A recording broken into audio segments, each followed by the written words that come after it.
नमस्कार, मैं हूं पूजा। बिहार न्यूज में आपका स्वागत है। आज है 5 मई, दिन सोमवार। खबरों की ओर बढ़ने से पहले एक नजर सुर्खियों पर। बिहार में सीएचओ के पद के लिए आज से करें आवेदन। 4500 पदों पर होगी भर्ती। 26 मई 2025 से आवेदन करने की अंतिम तारीख। बिहार के स्कूलों में फिर से मिलेगा बच्चों को अंडा। सभी जिलों को जारी किया गया निर्देश। बर्ड फ्लू के कारण लगाई गई थी रोक। बिहार चुनाव में एक बूथ पर 1200 मतदाता होंगे निर्धारित। 96,000 होंगे कुल मतदान केंद्र। मॉडल 3 ईवीएम से होगा चुनाव। शिक्षकों की फर्जी हाजिरी पर विभाग की सख्ती। जिला स्तरीय ई मोबाइल उपस्थिति अनुश्रवण कोषांग का हुआ गठन। दोषी शिक्षकों पर होगी सख्त कार्रवाई। 20 मई से होगी शाही लीची की तुड़ाई शुरू। मौसम अनुकूल रहने से लीची में बढ़ सकती है मिठास। राष्ट्रीय लीची अनुसंधान केंद्र के वैज्ञानिक कर रहे शाही लीची पर शोध। व्हाट्सएप पर हर महीने मिलेंगे सिर्फ 30 ब्रॉडकास्ट मैसेज। ज्यादा जानकारी शेयर करने के लिए चैनल्स का कर सकते हैं इस्तेमाल। स्पैम मैसेज को रोकने के लिए उठाया गया कदम। आज होगा हैदराबाद और दिल्ली के बीच रोमांचक मुकाबला। प्लेऑफ में बनी रहने के लिए दिल्ली के लिए जीत जरूरी। वहीं हैदराबाद की हार उसे टूर्नामेंट से कर देगी बाहर। चलिए अब बढ़ते हैं अब तक की 25 बड़ी खबरों की ओर विस्तार से। बिहार में सीएचओ के पद के लिए आज से करें आवेदन। बिहार स्टेट हेल्थ सोसाइटी यानी कि एसएचएस ने राष्ट्रीय स्वास्थ्य मिशन यानी कि एनएचएम के तहत कम्युनिटी हेल्थ ऑफिसर के 4500 पदों पर भर्ती का नोटिफिकेशन जारी किया है। आवेदन प्रक्रिया 5 मई यानी कि आज से शुरू होकर 26 मई 2025 तक चलेगी। इच्छुक अभ्यर्थी एसएचएस की आधिकारिक वेबसाइट पर ऑनलाइन आवेदन कर सकते हैं। BSc nursing post basic, BSc nursing या फिर जीएनएम के साथ सीसीएच सर्टिफिकेट अनिवार्य है। उम्र सीमा 21 से 42 वर्ष है। छूट नियमानुसार दी जाएगी। सामान्य वर्ग के लिए आवेदन शुल्क 500 और आरक्षित वर्ग महिलाओं के लिए 250 रुपए तय है। चयनित उम्मीदवारों की नियुक्ति हेल्थ एंड वेलनेस सेंटर्स में की जाएगी।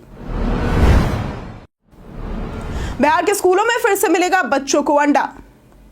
बिहार के स्कूलों में मध्याह्न भोजन योजना के तहत शुक्रवार से फिर से बच्चों को अंडा दिया जाएगा। बर्ड फ्लू के चलते ये रोक लगाई गई थी, लेकिन अब स्थिति सामान्य होने पर इसे बहाल किया गया है। निदेशक विनायक मिश्र ने सभी जिलों को निर्देश जारी किया है। बच्चों को साफ कर उबाले के सुरक्षित अंडे दिए जाएंगे। वर्तमान में राज्य के 68,000 प्राथमिक विद्यालयों में नए मेन्यू के अनुसार भोजन दिया जा रहा है। सप्ताह में शनिवार को खिचड़ी, शुक्रवार को अब अंडा और शाकाहारी बच्चों को मौसमी फल जैसे कि सेब या केला मिलेगा। पहले शुक्रवार को पुलाव और काबुली चना दिया जाता था, जिसे अब चावल और लाल चने की सब्जी से बदला गया है। सप्ताह के अन्य दिनों में भी बच्चों को पौष्टिकता ध्यान में रखते हुए अलग अलग भोजन दिया जा रहा है। पीएम किसान योजना के 4 लाख से अधिक लाभुकों की जांच शुरू। पीएम किसान सम्मान निधि योजना के तहत 4.84 लाख लाभुकों का वेरिफिकेशन नहीं हुआ है, जिससे उनकी पात्रता संदेह के घेरे में आ गई है। वर्ष 2022-23 में 2,39,877 और 2023-24 में 2,44,327 लाभुकों की शिनाख्त नहीं हो सकी है। कृषि निदेशक ने जिला और अनुमंडल कृषि पदाधिकारियों को जल्द वेरिफिकेशन के निर्देश दिए हैं। सेल्फ रजिस्ट्रेशन वाले आवेदनों में अब केवल जमाबंदी वाले ही स्वीकृत होंगे। तकनीकी खामियों और लापरवाही को देखते हुए कृषि विभाग ने हर साल 4 बार जिला स्तर पर समीक्षा बैठक आयोजित करने का निर्णय लिया है। इसके साथ ही सभी लाभुकों के दस्तावेजों की जांच और केवाईसी सत्यापन के भी निर्देश जारी किए गए हैं। बिहार चुनाव में एक बूथ पर 1200 मतदाता होंगे निर्धारित। बिहार विधानसभा चुनाव के लिए इस बार प्रति बूथ 1200 मतदाताओं का प्रावधान किया गया है। 96,000 मतदान केंद्र बनाए जाएंगे। यदि किसी बूथ पर 1200 से अधिक मतदाता होंगे तो सहायक मतदान केंद्र बनेगा। यह अंतिम मतदाता सूची के आधार पर तय होगा। जिला निर्वाचन पदाधिकारी बूथ गठन कर मुख्य निर्वाचन पदाधिकारी सीईओ को रिपोर्ट भेजेंगे, जिसे चुनाव आयोग अंतिम रूप देगा। सभी बूथों पर आवश्यक सुविधाएं जैसे पहुंच मार्ग, बिजली, पानी, शौचालय इत्यादि उपलब्ध कराए जा रहे हैं। चुनाव मॉडल 3 ईवीएम से होगा। 2020 में कोरोना काल में 1.06 लाख बूथ बने थे, जबकि 2024 के लोकसभा चुनाव में 77,462 बूथ बनाए गए थे। 2015 और 2019 में प्रति 1500 मतदाताओं पर एक बूथ था।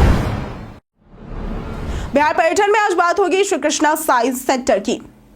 श्री कृष्ण विज्ञान केंद्र पटना के गांधी मैदान के पास स्थित है और इसकी स्थापना 1978 में हुई थी। यह बिहार का पहला क्षेत्रीय विज्ञान केंद्र है, जिसे बिहार के पहले मुख्यमंत्री श्री कृष्ण सिंह के नाम पर बनाया गया था। यह केंद्र बच्चों और विज्ञान प्रेमियों के लिए आकर्षण का प्रमुख केंद्र है। परिसर में प्रवेश करते ही डायनासोर की कृत्रिम संरचनाएं दिखती हैं, जो खासकर बच्चों को बहुत पसंद आती है। इसके अंदर मनोरंजन और ज्ञानवर्धक गतिविधियों से भरपूर कई खेल और प्रदर्शनियां मौजूद है। वर्षों से यह विज्ञान केंद्र पटना के लोगों और पर्यटकों के लिए एक पसंदीदा घूमने की जगह बना हुआ है, जो विज्ञान को रोचक तरीके से समझने और देखने का अवसर देता है। बिहार में रोज 10,000 से ज्यादा लोग हो रहे साइबर ठगी का शिकार।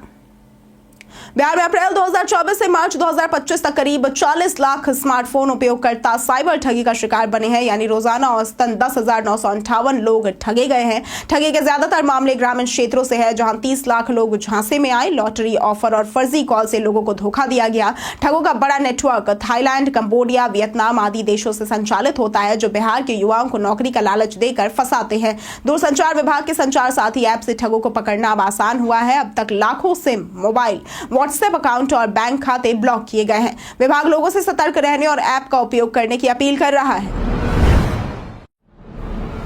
20 मई से होगी शाही लीची की तोड़ाई शुरू। मुजफ्फरपुर में शाही लीची का सीजन शुरू हो चुका है और फल में लाली आनी शुरू हो गई है। व्यापारी अनुमान लगा रहे हैं कि 15 से 20 मई तक सभी लीची में लाली आ जाएगी और 20 मई से तोड़ाई शुरू हो जाएगी। इस बार मौसम अनुकूल रहने से लीची में मिठास और आकार बढ़ने की उम्मीद है। मुजफ्फरपुर की शाही लीची की मांग विदेशों जैसे कि अमेरिका और इंग्लैंड में भी है। व्यापारी मोहम्मद निजाम और सुबोध कुमार के अनुसार लीची की तोड़ाई 20 मई से शुरू होकर जून तक चलेगी। राष्ट्रीय लीची अनुसंधान केंद्र के वैज्ञानिक इस लीची पर शोध कर रहे हैं, जिससे इस किस्म को और बेहतर बनाने की संभावना है। सरकारी स्कूलों में अब हर महीने होगी पीटीएम। शिक्षा विभाग ने शैक्षणिक सत्र 2025-26 के लिए सरकारी स्कूलों में प्रत्येक माह अभिभावक शिक्षक संगोष्ठी यानी कि पीटीएम आयोजित करने का निर्णय लिया है। पीटीएम हर महीने के अंतिम सोमवार को होगी और विभाग ने इसके लिए वार्षिक कैलेंडर भी जारी किया है। इसका उद्देश्य संगोष्ठी की प्रक्रिया में एकरूपता लाना है। प्रत्येक माह की पीटीएम के लिए एक विशेष थीम निर्धारित की गई है, जैसे कि पढ़ेंगे, बढ़ेंगे और सीखेंगे हम, व्यावसायिक कौशल और स्वास्थ्य, निपुण बनेगा बिहार इत्यादि। शिक्षक अभिभावकों का स्वागत करेंगे और वे स्कूल की सुविधाओं का भ्रमण कर जानकारी देंगे। इसके अलावा वीडियो कॉन्फ्रेंसिंग के माध्यम से मार्गदर्शन भी दिया जाएगा। क्या आप जानते हैं रेलवे कोच में सिर्फ 72 सीटें ही क्यों होती है? भारतीय रेलवे के स्लीपर कोच में हमेशा 72 सीटें क्यों होती है? इसके पीछे ठोस तकनीकी और डिजाइन कारण है। आईसीएफ कोच की लंबाई लगभग 23 मीटर होती है, जिसमें टॉयलेट, वॉश बेसिन और एग्जिट जैसी सुविधाओं के बीच केवल 72 बर्थ फिट हो पाती है। हर कोच में 9 कंपार्टमेंट होते हैं और हर कंपार्टमेंट में 8 बर्थ। इस तरह कुल 72 बर्थ बनती है। सीटें बढ़ाई जा सकती हैं, लेकिन इससे सुविधा, वेंटिलेशन और सुरक्षा प्रभावित होती है। यह संख्या यात्रियों की आरामदायक यात्रा, आपात स्थिति में सुरक्षा और संतुलित डिजाइन को ध्यान में रखकर तय की गई है। एलएचबी कोच में भी अब यही मानक अपनाया जाता है। 72 सिर्फ एक संख्या नहीं, सोच समझ का नतीजा है। शिक्षकों की फर्जी हाजिरी पर विभाग की सख्ती। शिक्षा विभाग ने स्कूलों की व्यवस्था सुधारने हेतु कड़े कदम उठाए हैं, पर कुछ शिक्षक फर्जी उपस्थिति बनवाकर प्रयासों को विफल कर रहे हैं। मुंगेर जिले में एक शिक्षक की बिना स्कूल गए हाजिरी लगाने का मामला सामने आने के बाद विभाग सतर्क हो गया है। निदेशक प्राथमिक शिक्षा के आदेश पर जिला स्तरीय ई मोबाइल उपस्थिति अनुश्रवण कोषांक का गठन किया गया है, जिसमें 4 अधिकारियों को जिम्मेदारी दी गई है। जनवरी 2025 से यह कोषांक शिक्षकों की उपस्थिति पर निगरानी रखेगा। अनुपस्थिति में फोटो स्कैन कर उपस्थिति दर्ज कराने का मामला उजागर हुआ है, जिसे संज्ञेय अपराध माना गया है। सभी जिलों को कड़ी निगरानी और दोषी शिक्षकों पर सख्त कार्रवाई के निर्देश दिए गए हैं। व्हाट्सएप पर हर महीने मिलेंगे सिर्फ 30 ब्रॉडकास्ट मैसेज। मेटा ने व्हाट्सएप में बड़ा बदलाव करते हुए ब्रॉडकास्ट मैसेज पर मंथली लिमिट तय करने की शुरुआत की है, ताकि स्पैम मैसेज को रोका जा सके। यह फीचर एंड्रॉइड बेटा वर्जन 2.25.14.15 में टेस्ट किया जा रहा है। यूजर्स अब हर महीने सिर्फ 30 ब्रॉडकास्ट मैसेज ही भेज सकेंगे। ज्यादा जानकारी शेयर करने के लिए व्हाट्सएप स्टेटस या फिर चैनल्स का सुझाव दिया गया है। ब्रॉडकास्ट मैसेज ऐसे मैसेज होते हैं जो एक साथ कई लोगों को भेजे जाते हैं, लेकिन रिसीवर को पर्सनल चैट की तरह दिखते हैं। बिजनेस अकाउंट्स के लिए भी अब लिमिट तय की जाएगी और एक पेड वर्जन लॉन्च होगा, जिसमें शेड्यूलिंग और कस्टमाइज्ड मैसेज जैसे फीचर्स मिलेंगे। शुरुआती फेज में 250 मैसेज फ्री होंगे। बिहार में बच्चों की लंबाई घटने के मामले पर बढ़ा विवाद। बिहार में बच्चों की लंबाई कम होने का मामला चर्चा में है, जिसमें एक रिपोर्ट में दावा किया गया था कि राज्य के बच्चों की औसत लंबाई में गिरावट आई है। पूर्व मुख्यमंत्री जीतन राम मांझी ने इसे लेकर चिंता जताई और सरकार से कार्रवाई की मांग की।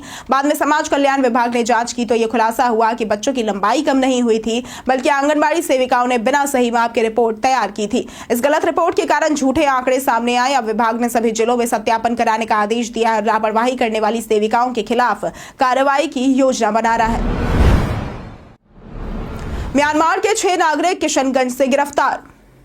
एसएसबी ने किशनगंज से सटे भारत नेपाल सीमा पर पश्चिम बंगाल के पानी टंकी क्षेत्र से म्यांमार के 6 संदिग्ध नागरिकों को गिरफ्तार किया है। ये युवक बिना पासपोर्ट और वीजा के 2022-23 में मिजोरम से भारत आए थे। इनके पास से दिल्ली में बने फर्जी आधार कार्ड, वोटर आईडी और एक पैन कार्ड बरामद हुआ है। ये सभी नागालैंड के विटर थियोलॉजिकल कॉलेज में धर्मशास्त्र की पढ़ाई कर रहे थे और छुट्टियों में सिलीगुड़ी गए थे। पुलिस को संदेह है कि ऐसे कई अन्य लोग भी फर्जी दस्तावेजों के सहारे भारत में रह रहे हैं। इस कार्रवाई की जांच जारी है, जो 22 अप्रैल को पहलगाम आतंकी हमले के बाद बढ़ाई गई सुरक्षा का हिस्सा है।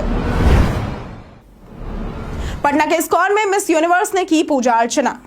मिस यूनिवर्स इंडिया रिया सिंघा और मिस यूनिवर्स बिहार काजल चौधरी बीते दिन पटना के इस्कॉन मंदिर पहुंची, जहां उन्होंने भगवान बांके बिहारी की पूजा और आरती की। इस्कॉन पटना के मीडिया हेड नंद गोपाल दास ने रिया को राधा कृष्ण का स्मृति चिन्ह देकर सम्मानित किया। रिया ने इसे शांति देने वाला अनुभव बताया और आज इसके साथ ही बीते दिन पटना के निफ्ट कैंपस में मिस यूनिवर्स इंडिया का बिहार स्टेट ऑडिशन आयोजित हुआ। इसमें रिया सिंघा, निखिल आनंद, अमजद खान और काजल चौधरी ज्यूरी थे, जबकि अस्मिता चक्रवर्ती होस्ट थी। चयनित प्रतिभागी राष्ट्रीय स्तर पर बिहार का प्रतिनिधित्व करेंगी। पिछले साल पहली बार ये ऑडिशन पटना में हुआ था, जो राज्य की प्रतिभाओं को बड़ा मंच देता है। जानिए आज कैसा रहेगा मौसम का मिजाज। मौसम विभाग के अनुसार अगले 48 घंटों के दौरान अधिकतम तापमान में कोई विशेष परिवर्तन होने का पूर्वानुमान नहीं है, जिसके बाद अगले 5 दिनों के दौरान अधिकतम तापमान में 4 से 6 डिग्री की क्रमिक वृद्धि होने की आशंका जताई गई है। प्रदेश के 1 या 2 स्थानों पर वर्षा होने की संभावना है। राज्य के उत्तरी पूर्व भाग के कुछ स्थानों पर मेघ गर्जन, वज्रपात और तेज हवा चलने की आशंका जताई गई है। अगर बात करें आज के अधिकतम तापमान की, तो आपको बता दें कि आज का अधिकतम तापमान 32 से 34 डिग्री और न्यूनतम तापमान 22 से 24 डिग्री रहने की आशंका जताई गई है।